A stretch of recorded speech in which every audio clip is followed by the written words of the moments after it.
it's going to take time.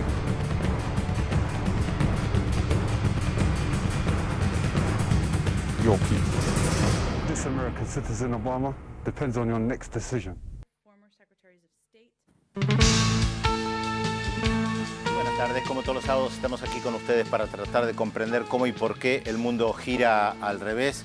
Y la verdad, Telma, yo te diría que cuando escucho al presidente de los Estados Unidos plantear en la cumbre de la OTAN que hay que crear una fuerza multinacional de intervención rápida en cualquier lugar del planeta, digo, pero el mundo está al revés, es el Premio Nobel de la Paz. Sí. Y plantea intervenir por encima de Naciones Unidas, de cualquier organismo internacional, para poder intervenir en cualquier lugar del planeta, concretamente en Ucrania, a raíz de la situación de tensión que está generada y un cese de fuego que incluso Estados Unidos critica, dice que piensa que no va a durar. Tenemos un informe sobre eso también. Sí, cuando el presidente de Ucrania y los sectores de separatistas antirrusos están cumpliéndolo, así que tampoco tiene elementos por ahora para decir que se va a cumplir la tregua. Pero... No, es verdad que es frágil y uno puede pensar que tal vez no se mantenga, pero... Cuando lo dice el presidente de Estados Unidos, claro, uno lee una intencionalidad, ¿no es cierto? Y además continúan con las sanciones, dicen que no van a levantar las sanciones en contra de Rusia. Otra cosa que hablaron en la cumbre de la OTAN fue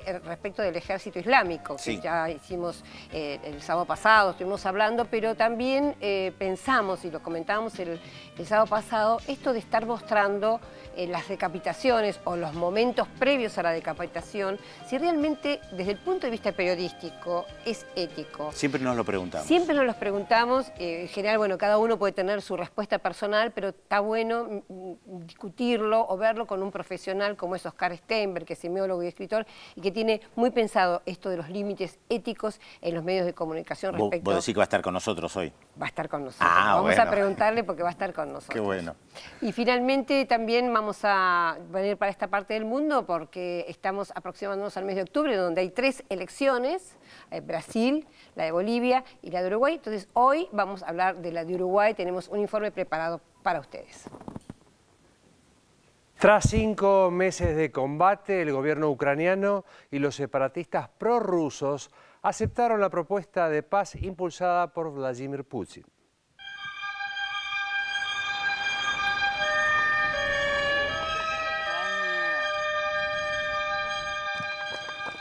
Una nueva oportunidad de paz alimenta por estas horas las expectativas de los negociadores en Ucrania. El presidente de Rusia, Vladimir Putin, presentó un plan de 7 puntos para resolver el conflicto en el este del país, luego de mantener una conversación telefónica con su colega ucraniano Petro Poroshenko. Я очень рассчитываю, что руководство Украины поддержит наметившийся прогресс в двухсторонних отношениях и использует позитив в работе контактной группы для окончательного и всестороннего урегулирования ситуации на юго-востоке Украины, разумеется, при полном и безусловном обеспечении законных прав людей, которые там проживают. Poco después, el gobierno de Kiev anunciaba un acuerdo para un alto el fuego. Poroshenko aseguró que el objetivo central de su gobierno es pacificar el país. Перше завдання – це мир.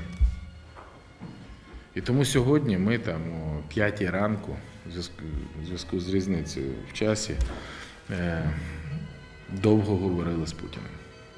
Слухайте, ну як можна бути проти миру? Як можна заперечувати того, що люди мають перестати гинути? Яким чином ми можемо на сьогоднішній день зупинити ці жахливі процеси? Варварство просто. No obstante, la propuesta rusa no fue bien vista por el primer ministro ucraniano Arseniy Yatsenyuk, para quien el programa solo es una nueva maniobra dilatoria de Moscú en vísperas de la cumbre de la OTAN en el Reino Unido.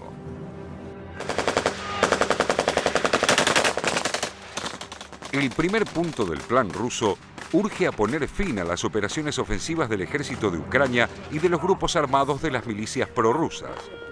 Al mismo tiempo, demanda el repliegue de las fuerzas y sugiere el control internacional, objetivo y verificable de las condiciones en que se desarrolle ese alto el fuego. Además, señala que debe excluirse el uso de aviones de combate contra la población civil en la zona del conflicto y un canje de prisioneros bilateral bajo la fórmula todos por todos, sin condiciones previas. El plan de paz de Putin llega casualmente en momentos en que la Unión Europea estudia la profundización de las sanciones económicas que pesan sobre Rusia desde julio de 2014, a raíz del recrudecimiento de la crisis y el evidente apoyo de Moscú a los rebeldes. Esta posibilidad añade a las sanciones económicas la exclusión del país de eventos culturales, económicos y deportivos internacionales como el Mundial de Fútbol que Moscú debe organizar en 2018. En estos días, el presidente Barack Obama, quien el martes inició una visita a Estonia, una de las antiguas repúblicas del Báltico, por años bajo la órbita soviética, volvió a responsabilizar a Moscú por los enfrentamientos en la región. Antes de partir a Gales, Obama acusó sin medias tintas a Moscú de agredir a Ucrania y aseguró que la presencia militar rusa en ese país es un hecho demostrable que no admite dudas. Según apuntó Obama desde Estonia, las tropas rusas que entraron en Ucrania no son parte de una misión de paz, sino unidades militares con armas y tanques. Estonia, junto a Letonia, Lituania y Polonia, vienen pidiendo que se incremente la presencia militar de la OTAN en sus respectivos países. And this week, NATO must send an unmistakable message in support of Ukraine as well. Our alliance has had a partnership with Ukraine for more than 20 years. Ukrainian forces have served with distinction in NATO operations in the Balkans and Afghanistan. So in Wales, we'll meet as an alliance with President Poroshenko to show that our 28 nations are united in support of Ukraine's sovereignty and right to defend its territory. Now, Ukraine needs more than words. NATO needs to make concrete commitments to help Ukraine modernize and strengthen its security forces. And, by the way, we have to do more to help other NATO partners, including Georgia and Moldova, strengthen their defenses as well.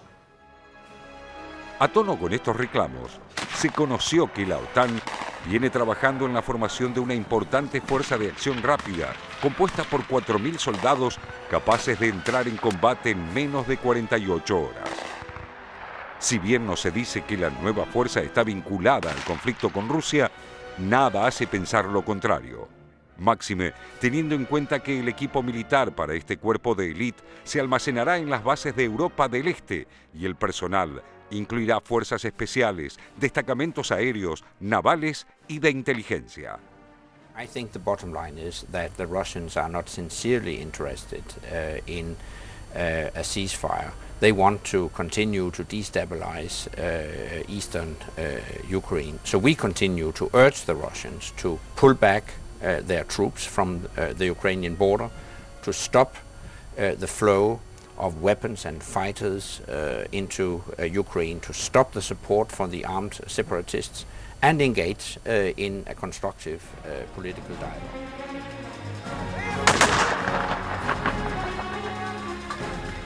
Mientras tanto, los enfrentamientos entre fuerzas gubernamentales y los grupos separatistas prorrusos mantuvieron en vilo al país hasta poco antes de conocerse la propuesta rusa. El último choque, producido horas antes del último intento de paz, dejó 15 bajas entre el ejército ucraniano y al menos medio centenar de heridos. Los voceros del gobierno aseguraron que en estos choques han muerto unos 50 combatientes prorrusos, cifra difícil de comprobar. Pero las bajas en combate son solo una cara de la tragedia. Desde abril, más de 1 millón de personas debieron abandonar sus hogares empujados por la violencia en el este de Ucrania, según datos oficiales de ACNUR, el alto comisionado de la ONU para los Derechos Humanos. El organismo estima que el número de desplazados en Ucrania se ha duplicado en las últimas 4 semanas. Cerca del 94% de ellos procede de localidades del este del país. No obstante, estas cifras podrían ser mucho menores que las reales, ya que muchos refugiados permanecen en casas de familias o amigos sin ser registrados por las autoridades.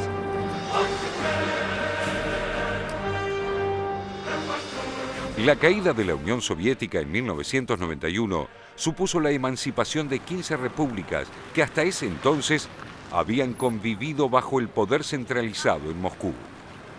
Poco más de 2 décadas después, Ucrania, una de las naciones surgidas de este desmembramiento, con sus 45 millones de habitantes, sus altos índices de pobreza y sus importantes reservas de gas y petróleo, vuelve a sentir los rigores de aquella poderosa influencia.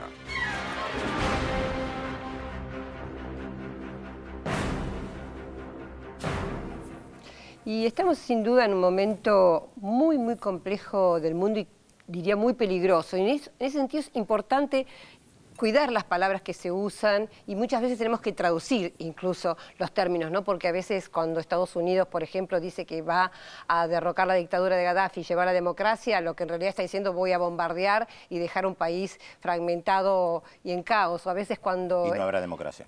Y a veces cuando dicen vamos a mandar un mensaje fuerte a Rusia, en realidad lo que están diciendo es vamos a provocar a Rusia a ver hasta dónde llega la situación. Yo creo que estamos en esa instancia y muchas veces, como nosotros estamos de este lado del mundo, la información que nos llega en los medios de comunicación muestra mucho más la visión del Pentágono, de la OTAN o de Occidente y no tanto de la posición rusa que de repente dice, bueno, nosotros no estamos interviniendo en este momento en forma directa en la pelea entre los separatistas y el gobierno de Kiev, o por ejemplo, pensar que esta tregua es un paso dilatorio porque se está juntando la OTAN. Digamos, esa es un poco la información que se manda desde Occidente, pero que Rusia niega. Y me parece que hay que tener en cuenta las dos campanas, ¿no?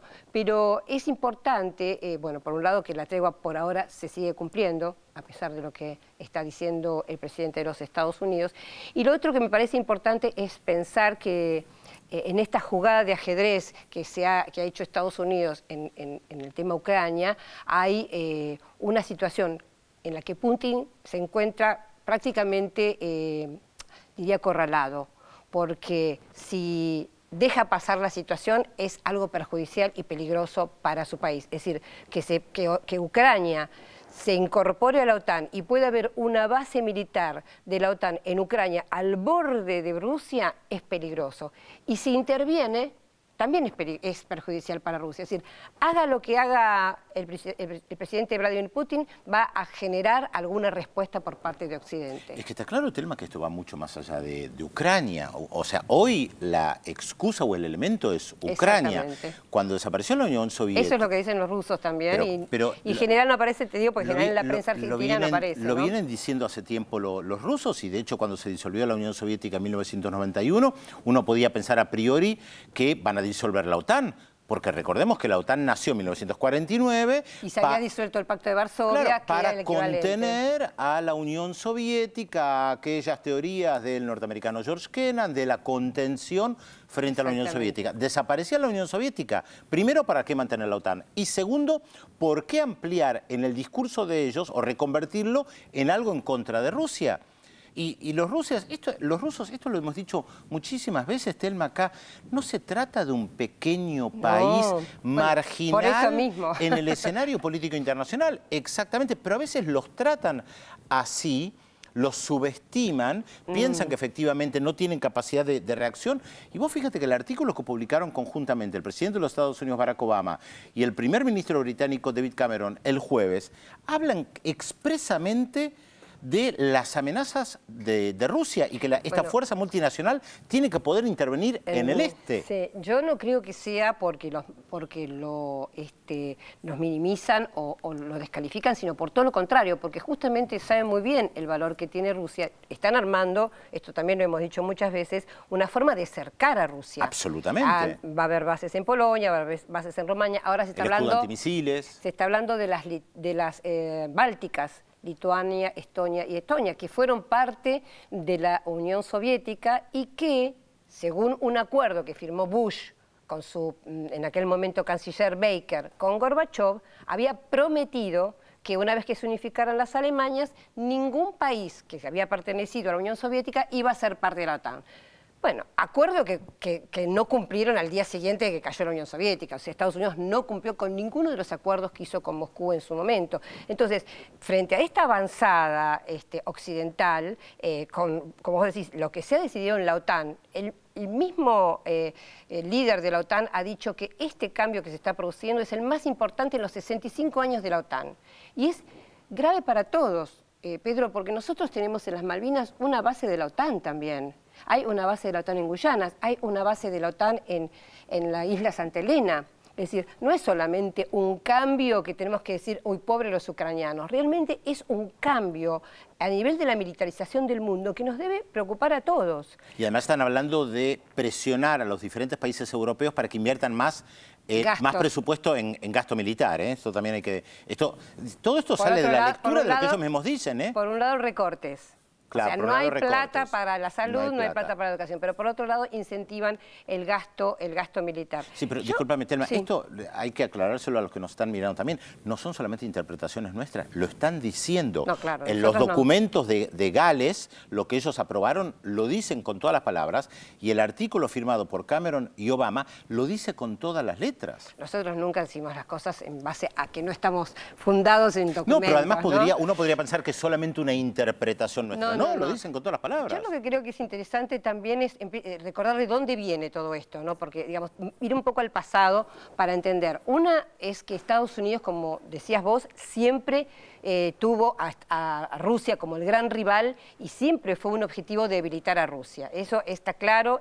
Desde el mismo día en que se desintegró la Unión Soviética, quisieron poner una base en Ucrania porque Ucrania es el talón de Aquiles de Rusia. Eso por un lado. Por otro lado, hay que recordar que Rusia, como sometió a los pueblos, por ejemplo, de las Bálticas o Polonia, tenía una relación de dominación muy poderosa, esos pueblos quedaron resentidos frente a los rusos, con lo cual es muy fácil para Estados Unidos convencer a los pueblos de las Bálticas, de Lituania, Estonia o a Polonia, convencerlos para que justamente permitan una presencia norteamericana. Creo que no es casual que Obama estuvo en Estonia, justamente reviviendo el discurso de la Segunda Guerra Mundial. Absolutamente. Dijo, discurso Guerra Fría. Cualquier país que agreda a la OTAN, ¿quién iba a ser Rusia? Si no lo dijo, pero se sobreentendía, toda la OTAN va a responder. Era como, yo leí en Counterpunch, Diana Johnson hizo una acotación muy interesante. Dijo, Obama está reviviendo al telón de hierro o a la cortina de hierro, como decíamos nosotros. Otra vez está queriendo, digamos, instalar la idea de que hay un ruso malo, una Rusia mala que quiere invadir, que quiere golpear, y nosotros los buenos que salimos a defender a los países que pueden ser agredidos por Rusia. Es decir, está reinstalando otra vez, en mi opinión, con el objetivo de realmente militarizar el mundo a través de esta fuerza rápida y a través de las nuevas bases que quiere implantar muy, muy cerca de la frontera rusa. Agreguemos también, Telma, ya que decís de los buenos que van a traer la democracia, que en el propio artículo de Cameron y de Obama se menciona también la situación en Irak y en Siria. Me llama mucho la atención que Obama siga hablando del ISIS, esta formación que cambió de nombre porque ya no se llama más Estado Islámico de Irak y Sham, Siria, sino que es Estado Islámico. Eso me llama la atención, que siga utilizando una vieja denominación, pero algo debe haber detrás de eso, pues no me parece casual. Pero de todas maneras está planteando, y lo verbalizó Barack Obama, que lo que quieren replicar es la estrategia que utilizaron en Afganistán. Aviones no tripulados, bombardear... Es que es la misma del Pentágono, por todo. En realidad, esta fuerza de acción rápida está hace rato instalada en el Pentágono y tiene como objetivo, también son bases rotativas, es decir, no hay personal fijo, con lo cual, si ellos ponen estas fuerzas en las fronteras de Rusia, que ya hablaron de Moldavia, hablaron de Georgia, es decir, toda la frontera rusa, como son rotativos, ellos pueden alegar que no están rompiendo ningún pacto. Pero en realidad lo que le está pasando a Rusia hoy día es que tiene el ejército más poderoso de la Tierra, Estados Unidos, más todos los ejércitos de la OTAN, que también son los más poderosos de la Tierra, en el borde de su casa. Más una fuerza multinacional que se está creando, que no queda muy claro cuándo lo van a crear, además tampoco queda muy claro qué es lo que va a hacer. esa fuerza multinacional. Porque nada bueno, mirá. No, pero más allá de eso, si uno mira lo que pasó en Pakistán, no trajo ningún resultado positivo. Quisieron destruir a Al-Qaeda, no destruyeron a Al-Qaeda ni en Pakistán ni en Afganistán, y le surgió Al-Qaeda en Irak después de la invasión en 2003 y en Siria, y ahora sectores todavía, uno puede decir, más radicales o con características diferentes a Al-Qaeda, que después en otro bloque lo vamos a hablar con Oscar Steinberg respecto de esta cuestión mediática también. Sí, porque la pregunta que yo me hago ahí, que la verdad no tengo respuesta, por supuesto, pero que aparece y creo que se debe pensar también con una perspectiva económica y que tiene que ver con la crisis financiera mundial. Digo, lo tiro como pregunta, porque la verdad es que no lo tengo bien visualizado, pero estas guerras que empiezan y no terminan nunca, esta guerra perpetua, si queremos llamarlo, me parece que todas estas situaciones que vos estás señalando a lo largo sobre todo de Asia, están indicándonos que no hay una voluntad de terminar y cerrar esas heridas, sino todo lo contrario, de ir generando más y más situaciones de guerra, ahora desgraciadamente en Europa, ¿no? Porque esto de Ucrania afecta a Alemania, claramente, vamos a ver qué pasa cuando llegue el invierno, es decir, afecta sin duda a Polonia, que es un país importante para la Unión Europea, es decir, me parece que va a traer realmente situaciones muy graves para Europa otra vez. Y te agrego otro dato, que esto sirve también para tapar, no digo que lo hagan adrede, el hecho de que Israel haya decidido expropiar más tierras de los palestinos en Cisjordania, que ratifica lo que venimos señalando acá desde hace años, que el objetivo de Israel va mucho más allá de la Franja de Gaza, de Hamás, que el objetivo de Cisjordania, no retirarse de Cisjordania. Y un excelente artículo de Robert Fisk, el periodista británico que hoy publicó Página 12, que titulado Adiós Palestina, donde justamente habla de esto, o sea, cómo las cosas se van ligando, ¿no? Y sí, exactamente. Bueno, te propongo saludar a Félix Taylor. Él tiene muchas preguntas siempre. Tiene muchas preguntas. ¿Cómo les va? También Muy buenos días. Bienvenidos a todos los televidentes. ¿Cómo están? Bueno, recuerden, hoy hasta las 13:45, como siempre en Visión 7 Internacional, ya están llegando muchísimos mensajes al 0800 444 1777 y al 4535 0709. Algunos de los mensajes que están llegando dice que lo vieron en la legislatura porteña a Pedro Brigger el lunes pasado, que estuvo con Horacio González. No, con Horacio Fontova. Perdón, no, Horacio González, que no es el... No, discúlpeme. Es homónimo del director de la Biblioteca Nacional. Su verdadero nombre es Horacio Héctor González y lo conocemos como el Negro Fontova, que fue personalidad destacada de la cultura. Recibió el premio de personalidad, amigo de este programa, pero le mandamos eterno. Una felicitación. Todavía nos debe un tema para Visión 7 Internacional que hace años que dijo que iba a componer para nosotros. Dice que lo vieron ahí muy entusiasmado el lunes, que hizo alguna alocución particular y bueno, lástima por el negro, pobre, ¿qué va a hacer? Pero bueno, lo felicitamos. Digo, lástima porque usted lo tuvo que presentar. Lo felicitamos al negro, por supuesto. Preguntas que estamos recibiendo a través de las redes sociales también. Quieren saber, por ejemplo, Cristian de Tapiales, ¿qué opinan del desarrollo del gas shale, de que Estados Unidos podría ser un exportador neto de gas, dicen? Cuando suceda eso lo analizaremos. Bien. Sí, felicita por el programa María Elena de Mendoza y además pregunta, ¿China debería cobrarle todo, o afirma mejor dicho, ¿no? China debería cobrarle todo lo que debe a Estados Unidos. Es una opinión. Exactamente. Roberto de Flores pide informes sobre la posición de China, más de un informe hemos hecho. Sí. Y María Cristina de Mar del Plata dicen que obviamos comentar que Rusia anexó Crimea, dice. Bueno, hemos hecho informes al respecto, la situación en Crimea, en el este de Ucrania. No se puede en una intervención siempre decir absolutamente todo. Claro. Lo tienen que entender los que nos están mirando. 13 grados 4 décimas la temperatura en la capital federal de la República Argentina. Vamos a contarles como siempre o poner en marcha la incógnita de hoy. Tiene que ver con un personaje destacado de la cultura, de cualquier ámbito que tenga que ver con el científico también. Y ustedes nos van a decir de quién se trata. Vamos a ir dando pistas como la que empezamos ahora. Este señor desde muy temprana edad desarrolló un gusto muy especial por el arte en todas sus facetas, incluyendo el cine. Realizó estudios en una escuela especializada en artes plásticas y también allí su primer cortometraje filmado en cementerios londinenses. ¿Quién es nuestro personaje de hoy? 0800 444 1777 4535 0709. Le adelantamos los temas que vamos a desarrollar en los próximos bloques. Violencia, política y medios. ¿Es lícito o ético mostrar una decapitación frente a cámaras? ¿Cuáles son los criterios para definir aquello que puede verse en los medios? Luego de la pausa, en vivo en Visión 7 Internacional, el prestigioso semiólogo y escritor Oscar Steinberg analiza cuáles son los límites éticos de la cultura visual contemporánea. Además, campaña electoral en Uruguay. A menos de 2 meses de las elecciones presidenciales, los últimos sondeos anuncian un escenario de balotaje que complican las aspiraciones de reelección del expresidente Tabaré Vázquez. Todo esto y mucho más se lo contamos luego de la pausa, como siempre, aquí en Visión 7 Internacional.